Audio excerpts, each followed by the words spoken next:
Welcome to the Adversity to Advantage podcast. This is the place to learn how to get through your worst rock bottom and start to embrace adversity. I'm your host, Petra Belzebor. I'm a therapist and a life coach, but my biggest learning is from my own rock bottom. My story includes being raised in a cult, dealing with depression, anxiety, suicidal thoughts, and alcoholism. But along the way, I've learned to turn my entire life around to one of success, joy, and fulfillment. So in this podcast, I'll be talking to people from all walks of life who've done the same. I'll be teasing out the skills and tools necessary, as well as using my own experience to teach you how to turn your adversity into your biggest advantage.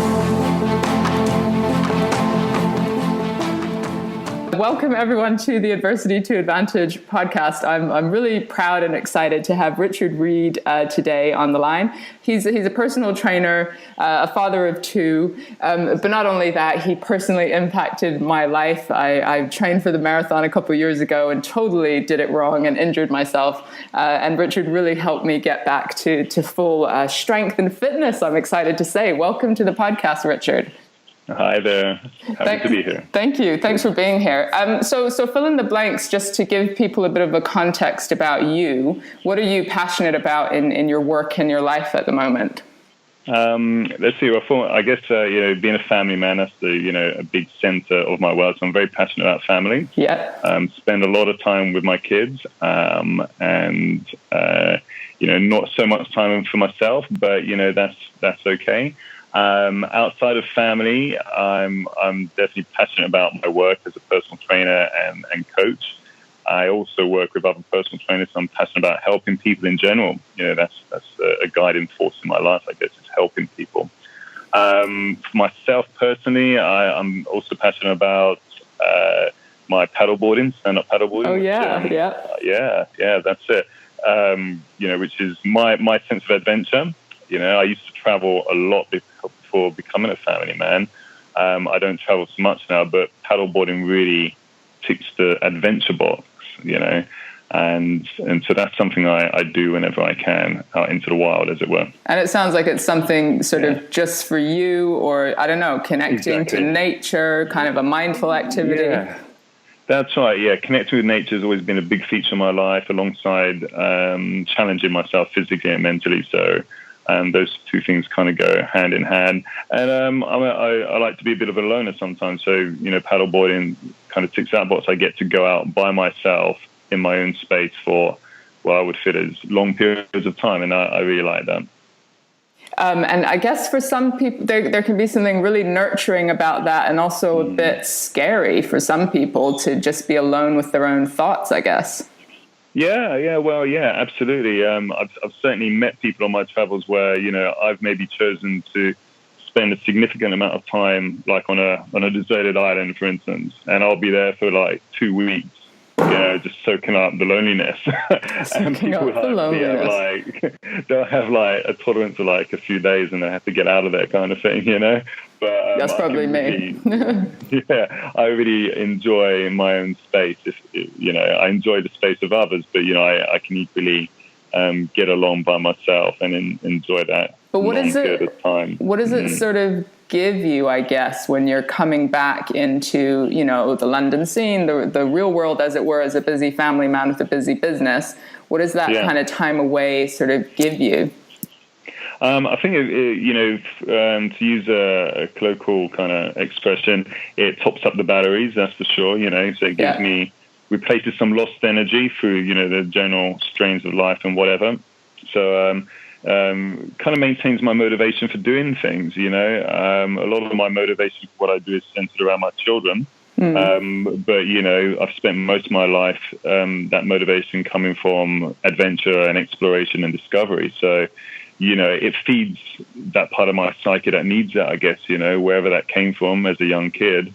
That's what I need as an adult, that adventure, that unknown, exploring the unknown. And it's like you feel like fully alive. Fulfilled. It fulfills me, Was there a time when your kids were just born or really young where you had to park some of that a little bit? Oh, absolutely. Being a father, I've had to, put a stop on a lot of that. But I think, what's happened is by taking up, paddleboarding, it's made adventure a lot more accessible. So, I don't need to go on these sort of month-long journeys off to somewhere mysterious, as it were, which is what I kind of used to do in my younger years. So now I can go off for a long weekend, somewhere equally mysterious, but, paddleboarding, and that kind of, ticks the box. Captures some of what you need. And exactly. I'm always fascinated by the alone time versus loneliness and lack of connection. And especially when it comes to mindset and I guess living in the city, people can, feel a lot of loneliness, but also isolate themselves from people when they actually need connection instead. So it's just really interesting to hear your views on, sometimes alone time helps us. Yeah, well, I think another feature of having the adventure and having that time alone is even if it's just kind of me just staring at the ocean and introspecting, I find those things I like to actually share. So when I come back into being around people, I enjoy moments where maybe I take an experience I've had by myself somewhere, and I share it with somebody, whether it be offering a perspective on something or just simply saying, hey, this happened to me and wow, it was amazing. So I enjoy the kind of sharing. I think part of the adventure is the ability to share. I think if I had no one to share it with, I thought there was something missing. It would be more isolating. And you certainly, I've seen you use it in your work as sort of an inspiration to people trying to motivate themselves as well. I think it's a beautiful part of what you do. Thank you. So give us a little bit of context if we go back a bit to your childhood and you growing up and what sort of set you up for life. I mean, do you think your parents or the education system kind of set you up for what the real world has been like as an adult? I think probably the most pivotal thing that had probably set me up for my life probably wasn't having my father there. So, my father disappeared or left or whatever, when I was about a year and a half. So I effectively didn't know him at all. And I think that was a very strong influence. When I look back, and I've done that on many occasions, is sort of, draw that storyline of the life, where things began and how you got to where you are. And I would definitely say that was one of the most pivotal things to affect how I've grown into the world. How do you think it affected you? I think, having a father and a mother there definitely has a functional thing, whatever the arguments for nurture nature are, et cetera, having a father and mother, being able to fulfill those two sort of very different perspectives on life, one's male and one's feminine. I think, people have different perspectives, whether men or women. Definitely. And I think being able to, share that with a growing child is very important. So I think by not having my father there, it pushed me to either succeed or not succeed in the areas that I needed that support, And I think what happened is that I was fortunate enough, for whatever reason, to be able to fill in the gaps, as a growing man. And so it guided things like my self-exploration, where maybe I didn't have a father to get answers to very important questions growing up. I had to kind of discover them myself because there was no male figure there. So, I was just fortunate for whatever reason to be able to have a level of introspection, I believe, and a level of introspection and curiosity that allowed me to find my own particular answers, So I think that definitely shaped my own way of navigating my inner world, if that makes sense. Yeah, totally. Do you think you were kind of born with that innate curiosity thing? Well, I think just certainly being a father now and just seeing how my children have naturally just been drawn to certain things. I think that has really sealed a feeling in me that some things we're born with. We're not necessarily born with the whole package, but we're born with kind of nudging influences. Little things that tweak the direction, and life does the rest, kind of thing. So I definitely feel there was something from a very, very early age, one of the most earliest memories, curiosities and inclinations that I couldn't have learned from anybody, because there was nobody in my life doing or discovering or exploring the way I was. So, it's I think it definitely came with the territory, as it were. Yeah. And then did you have siblings? What part did the education system play? Were there any male role models within that? No, there were no singular role models. I guess, there would have been. I can choose male individuals that maybe featured a small part of my growing up, that form a part of my memory. There might have been, my earliest memory of a man who was a friend of my mother's, and he taught me how to swim, and I remember I'll never forget the feeling of freedom, connection, and fluidity that coursed through my mind and my body when I first learned to swim in a swimming pool in Chelsea.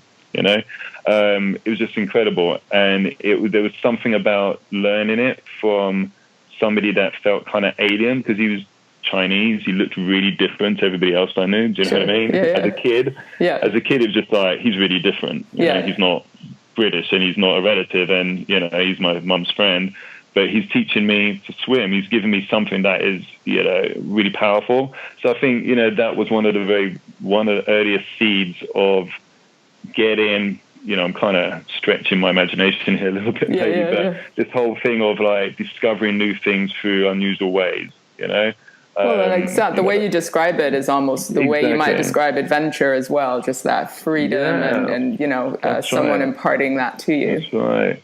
So, I can choose possible male role models that have featured at different parts of my growing up. But then it was interesting that the first thing that came to mind about your, what built your formative character was like the absence of your dad, and having the feeling that you needed to figure some of this stuff out on your own. Yeah, definitely. My goodness. So where did this take you? What were some of the next steps as you moved through the education system, became a young adult? And of course, our theme here is around adversity. And I'm wondering kind of what comes up for you within that theme. Well, the biggest thing as a stepping stone that shaped me, I guess, was my experience of secondary school. Yeah. My experience of secondary school was like really bad. It was really bad, only because I was bullied. So, I was bullied a lot at secondary school. And once again, because I didn't have a father figure there was a stepfather around at the time, the father of my brother. Right. Different father to my brother, and he was around for a while, but he just wasn't. I didn't recognize him as a father figure, and the bullying at school didn't get any support. So my mother tried to intervene, and the teachers tried to intervene as well, but it just didn't seem to do anything. It was the only thing that changed it was me coming of age. So the boys that did bully me left the school, and I became older and more aggressive. So natural sort of perimeters were set up around me, but there was nothing. There was no lessons that helped me through it. There was no sort of, son, you can do it this way, or think about this or whatever. I just had no experience of that. So that was a really huge shaper for how I kind of, as an adult, started to interact with the world. Well, it sounds really lonely. We're talking about the differences between aloneness and loneliness, and it sounds like it's a really like the negative version of an isolating experience when you're just sort of in this on your own. Yeah, and I think that was where my first real experiences of depression started. Really, was that real sense of loneliness. So going away and being by myself and being alone and enjoying that sense of being alone is very different to being around hundreds of people, either close or not close to you, and feeling really alone. Well, it's that sense of control, right? So if you're setting up an adventure, paddleboarding, whatever it might be, you're like, I'm setting up these conditions in order to reflect, feel safe, do my thing. Whereas with all those people in secondary school, and you're helpless, you're out of control as far as the circumstances. Very different, yeah, absolutely. Well, I mean, how dark did that time get for you? How did depression show up for you? Did you stay in your room? Did you just sort of numb out and not interact with people? What was coming up? I think, different things happened, at that time. Sometimes I would just want to be alone even more, sort of like you're in the dark, and sometimes reaching to the light actually is not as, nice or nurturing as going deeper into the dark. Sometimes you just go deeper into the dark to feel better, and so, but there's also, I think, there's this kind of, if you use of a better word, this kind of obsessive side to it. So there's this obsessing with the problem, so if guys were bullying me, if there was a particular bullying experience, I would possibly go over in my head the same thing. Why me, So you're almost re-traumatizing yourself every time. Yes, it might be like 100 times, 1,000 times, whatever, just kind of going, why me? And just being there alone, just thinking, why the hell me? Until, I think what used to pop into my head is, what can I bloody do about this? So I'd be kind of thinking about, what can I do? There's nothing I can do. Why me? So, sort of hopeless spiral. Yeah. And do you remember did you have any friendships or some sort of support networks, even if they couldn't help with the bullying, but people you might be able to talk with or hang out with? No, there was literally nobody. Yeah. That's so hard. And so you're saying you sort of organically over time, the bullies left and you got older, and obviously you're a personal trainer, you look after your body and your mind, you've got this, you're a sweet on the inside, but you've got a tough guy image, right? So I'm thinking, I'm trying to picture the journey from this little bullied kid, right?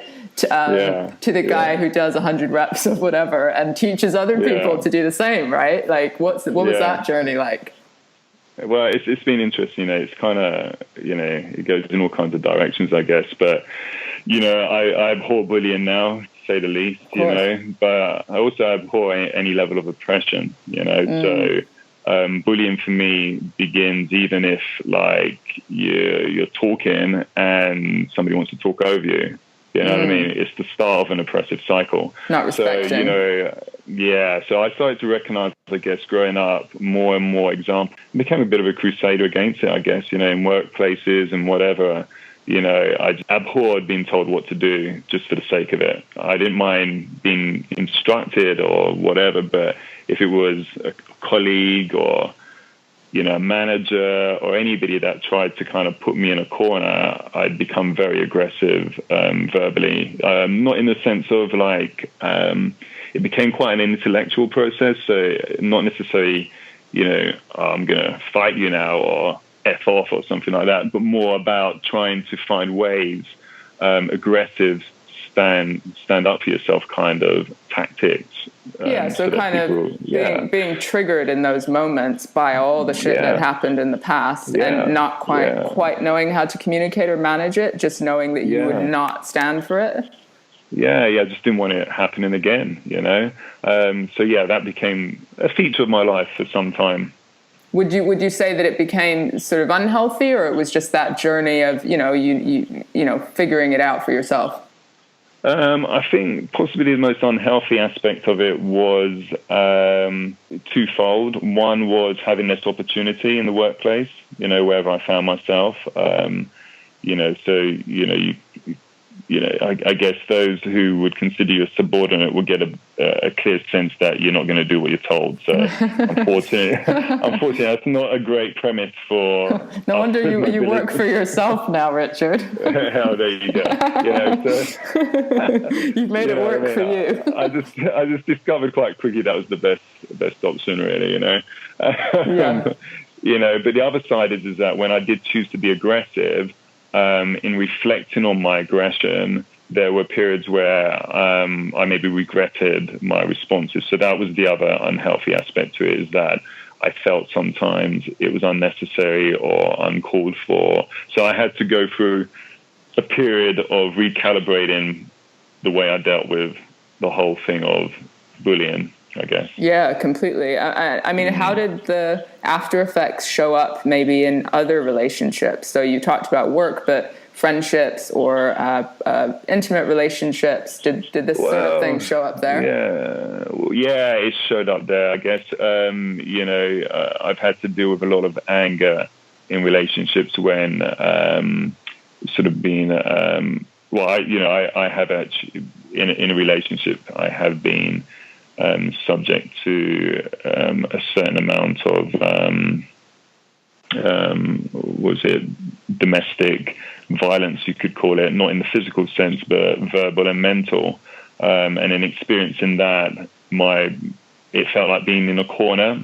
So towards you, is that what you're saying? Yeah, towards me, yeah. And so being stuck in a corner, it made me fight my way out of it. And so, I have had experiences in relationships where my response has been quite aggressive verbally and even physically, not towards the other person, but towards my environment. So, having angry, aggressive outbursts, because I'm being abused. So it's almost like a cycle of abuse almost, that's happened in relationships where I've been abused and then I've been abusive back in a very aggressive way to kind of push that person away from me and not do that anymore, So, that's been really, really challenging, is to be able to, what I feel, control that and find more, wholesome ways to guide whoever it is I'm with in a different way of behaving, or just get out of the relationship. Get out of the relationship, or be able to communicate what you actually need. Exactly. Right? Yeah. In those situations. So that's been a challenge in relationships. Yeah. It's so interesting just how these patterns repeat for us based on our childhood. And I completely relate to the justice one, just because of the way I was raised and some of my close friends and even siblings, how they might have been treated. So more of like the survivor's guilt rather than me personally being bullied. But I started out working with young offenders because it was the perfect formula for me to be a voice and advocate for someone else, almost as a way of repairing what I wasn't able to give a voice to when I was younger. But then the extreme can happen where you're always being the voice for other people and you're actually depriving them of the opportunity to build their own character and find their own voice. So it's been an interesting learning curve, right? To learn to empower people and help them create the conditions to see and to communicate rather than step in and be that for them. Yeah, absolutely. So I'm curious about the how, because you're talking about these repeat patterns, and of course you've got some great hindsight now on what's happened, and you've obviously completely switched your priorities of who you are as a family man who's very protective of his family and knows himself that much better. How did you learn to move from that more aggressive hurt place? Did you ever go to therapy? Did you just get into the exercise thing? Was that sort of a routine sort of salvation for you? What was it? I've tried some counseling a couple of times. I was at a really, really low point just before I went on a sabbatical about 12 years ago. So I took 6 months out of my personal training career, as it were, and went to Southeast Asia for 6 months. And the purpose of that was just to kind of get on top of it all, So up to about 12 years ago, I really felt I was in a cycle of, how do I deal with my past? Yeah. And before I went on this... What brought you to that point 12 years ago? It's very interesting. Exactly 12 years ago, I was suicidal, and I refer to things like rock bottoms or crashes, and I'm wondering is that what that episode felt like? The beginning of that was losing a child through an abortion that I didn't give consent to. Yeah. So that was the cycle, really. That started it all off. And I had, another relationship since that one, which just didn't work. But it was just it just helped to propel me towards that point where I just felt like I just really wasn't on top of it all, and I needed to redefine. I almost felt I needed to redefine my whole perspective on everything. So the only way I could do that was to go into a completely alien environment where I knew nobody and all the rules were different, and I could just like rewrite my rule book, you know. That's an amazing way of putting it. So just creating some distance. And I do find consistently with people I'm interviewing that sometimes we've got to get to that darkest, lowest point in order to jolt us into whatever shift it is that we need to take. Creating some distance, time for reflection. I like how you said creating a new rule book, because it's almost going, okay, if I'm going to consciously decide what to do with all of this, pain, hurt, history, what is it I'm going to do? So what were those 6 months like? Oh, it was great. I mean, one of the biggest things that happened to me as a child was growing up needing a lot, because I didn't have my father and I was being bullied and all of this stuff, but also my mother needing me equally as much because, her relationships were oppressive. So from a very early age, I was also learning how to help those close to me, if that makes sense. I had a little brother growing up as well. So, I had to kind of fall into this role of being a kind of father and a husband to my mother, and in doing all of that. So what happened is that kind of, so I've kind of gone back in history a little bit just to add another perspective on things. Yeah. But what happened alongside, wanting to fight the world of oppression that manifested around me as an adult, I was also fighting this world of trying to heal everybody, So anybody who was in my circle, that was it. It could be a friend, somebody who was in a relationship, somebody I met at work. I was just helping everybody. I was sorting everybody out, or trying to anyway. Sure. And I just got to a point where I realized that both my aggressive stance on the world, and really funny kind of yin-yang thing here, my aggressive stance in the world coupled with my wanting to heal the other half of the world that isn't aggressive, just was too much. And that's why I wanted to get away, I think I had done too much of it, and the last relationship I was in before I went away, I actually became the abusive one. Yeah. That's a wake-up call, isn't it? Oh, yeah. So where did that take you? Wow, I was in Thailand for 6 months, and I guess I wrote the rule book, rewrote it. I think one of the things I came across was meeting strangers and still having that program of wanting to heal and help, but saying to myself, I don't have to do this, I can choose not to help people, and it's okay. And it was quite a powerful experience, because I was meeting people who I guess kind of sensed that I could help them, I guess, because you kind of give off those pheromones, I'm a helper. Sure, they can so sense I kind of think, people kind of know, So, I was there kind of going, I'm not going to help you. But I kind of like went the other end of the spectrum and wouldn't coat things up in candy. I would just be like, I don't want to help you right now. Yeah. You know what I mean? I need to do, I'm going here, I'm doing that because that's what I want to do for myself, and not helping you.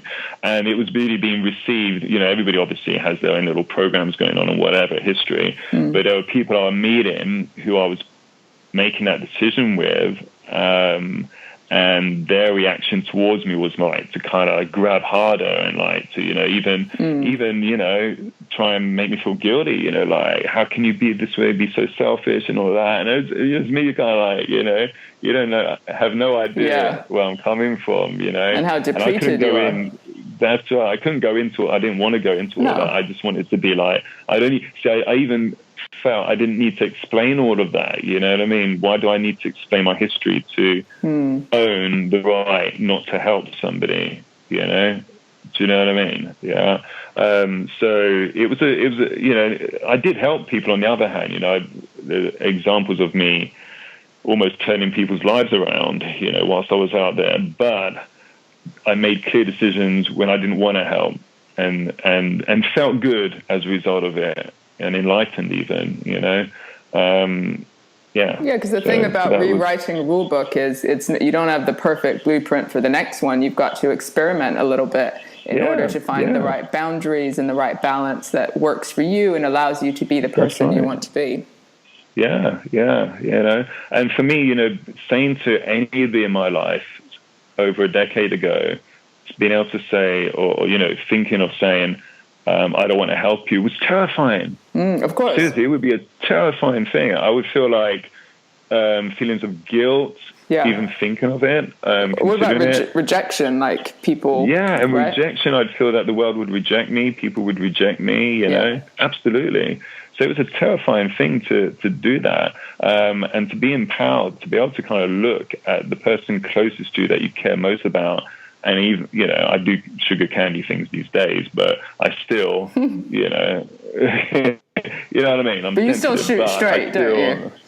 Yeah, but still, look, I really can't help you right now. Yeah. This is why I can't help you. Do you know what I mean? So, and that someone can respect that. Yeah, or not, but at the end of the day, who cares? Do you know what I mean? I'm just being clear, this is where I'm at, Yeah, so giving yourself permission to just be honest with yourself, first of all, and then communicate that out as well. Yeah. I'm always curious on these journeys, and I'm so drawn to your story about, especially for men, and the conditioning around not asking for help and showing no weakness, that sort of thing. Along this whole road, did you ask anyone for help? Did you talk to anyone about how you were really feeling or what was really going on? Well, this is the thing. As a kid, I had no inhibition asking for help, and I asked people around me for help, and it kind of didn't happen. That was the thing, Oh, right, backfired. My stepfather at the time, he was, he had a particular way of looking at kids.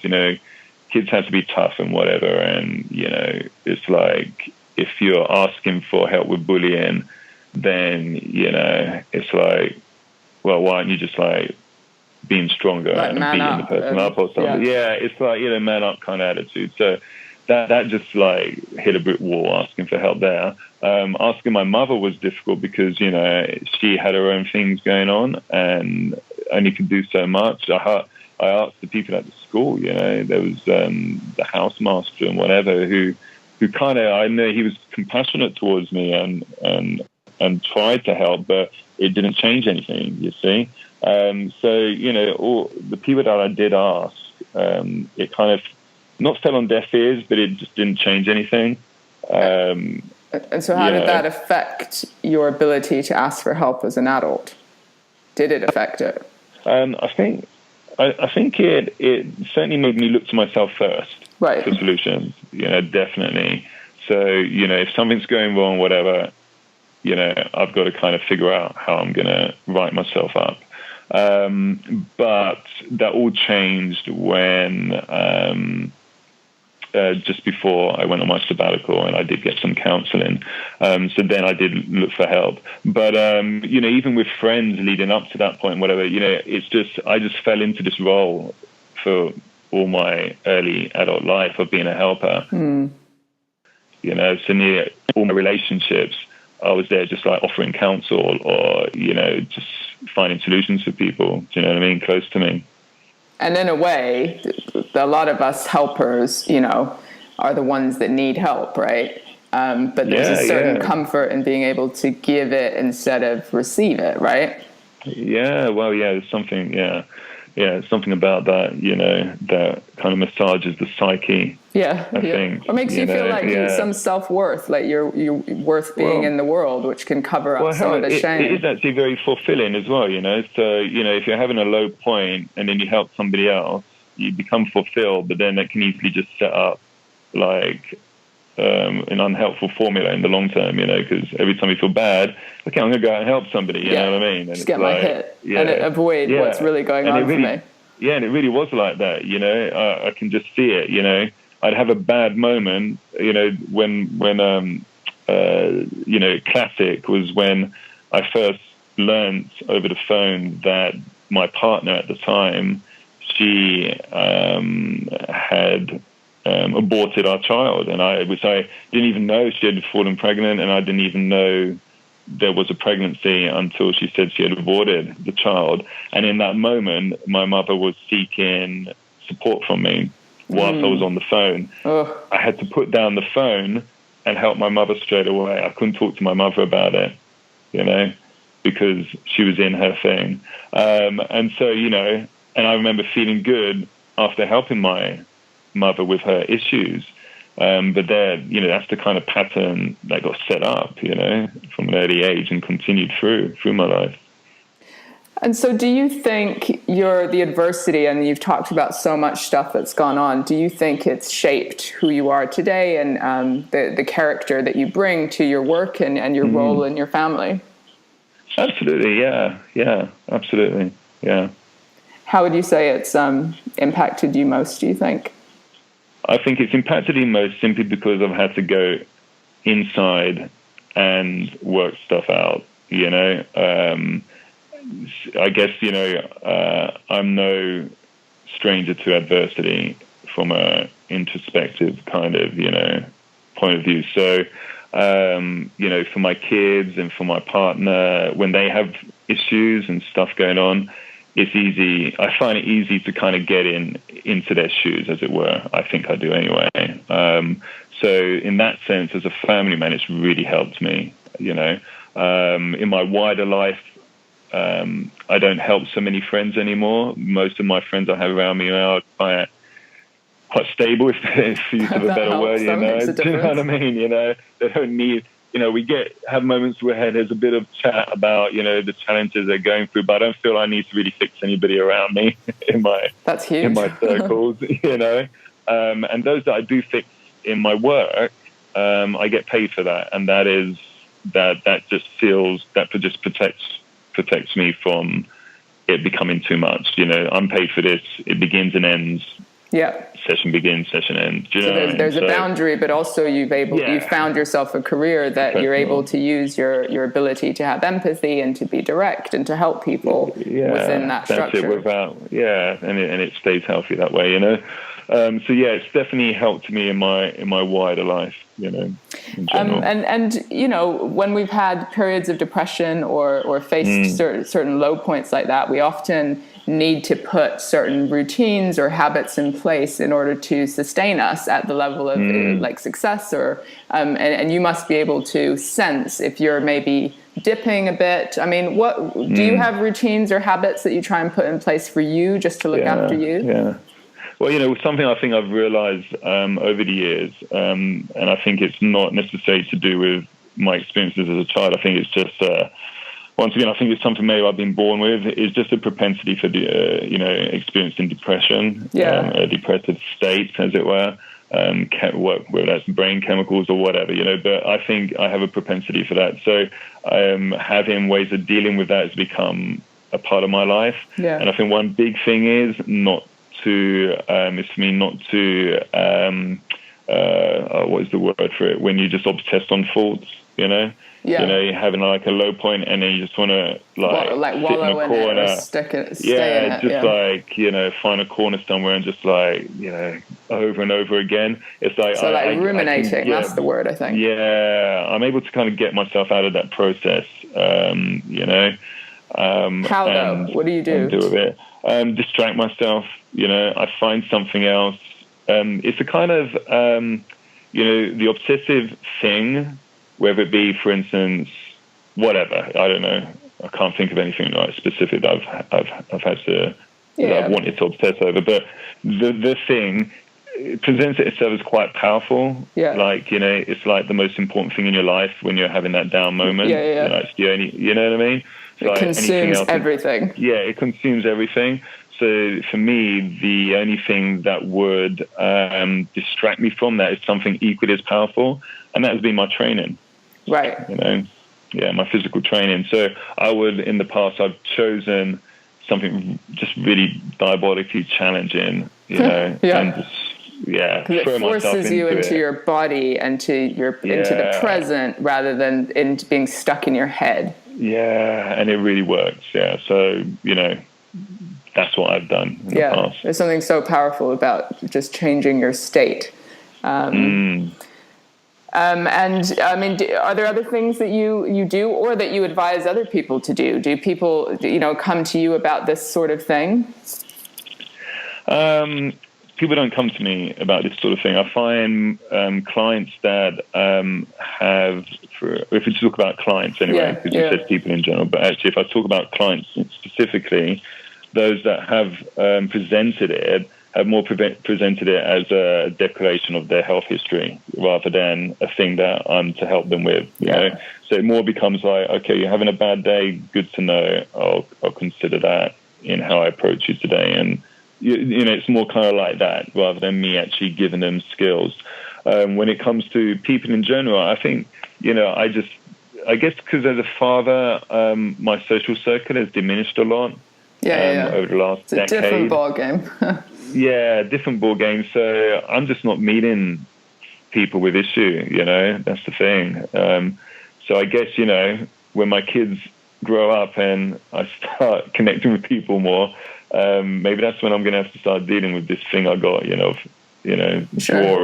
the broken souls. Drawing it sounds like you've got some good boundaries. Hopefully. We'll see those boundaries are going to be put to test again. They'll be tested. They'll have to evolve. Because you have kids, I want to ask you one more question because I'm always kind of figuring this one out with my kids. This is a weird question, but do you hope that they face adversity in order to build their character? Say that again. Do you hope that your kids face adversity in their life in order to build their character? Yeah. But it's a hard one, though, isn't it? Because we want to protect them from everything. Well, I think one of the things with the journey is that I've had is that I've definitely experienced this flip change to adversity, and that adversity happens. Low points in time happens, but on the other side is a high point, Right. Mm-hmm. And that's happened so much, that I've come out the other side stronger. And I think that kind of change and journey that I've made, I've recognized it in other people. And so, when people come to me with a low point in adversity, something going on in their life, I immediately feel like there's so much potential because I feel like they're on the brink of discovering something amazing, because that's what's happened to me. So with my kids, although it's kind of like, I'm excited about them facing adversity and the trials of life and stuff, because I actually think, if they can get it right, they're going to come out the other side with having learned amazing things or achieved amazing things, Amazing. Richard, thank you so much for your time and your openness and so many tips and ideas for people who might be struggling. If people want to find you online or work with you in some way, where can they find you? My business name is Upcurve Personal Training. So that's one word, Upcurve, and I'm based in Bromley, so a Google search will find me quite easily. We'll track you down. Great. We'll add that into the podcast notes. Thank you so much. Have a great rest of your day. All the best. Thank you so much for listening. If something helped you today, please do share this episode with a friend and let them know that they are not alone. I know that for me, isolation kept me stuck much longer than I needed to be. So let's practice courage and talk to someone about what's going on, as that's the first step to making life amazing. Check out my website, petravelzeboer.com, for your free Kickstarter plan, which will teach you to turn your biggest weaknesses into your greatest strengths. Join the community of people who are changing the way they view life's challenges and living life to the full. Until next time, goodbye.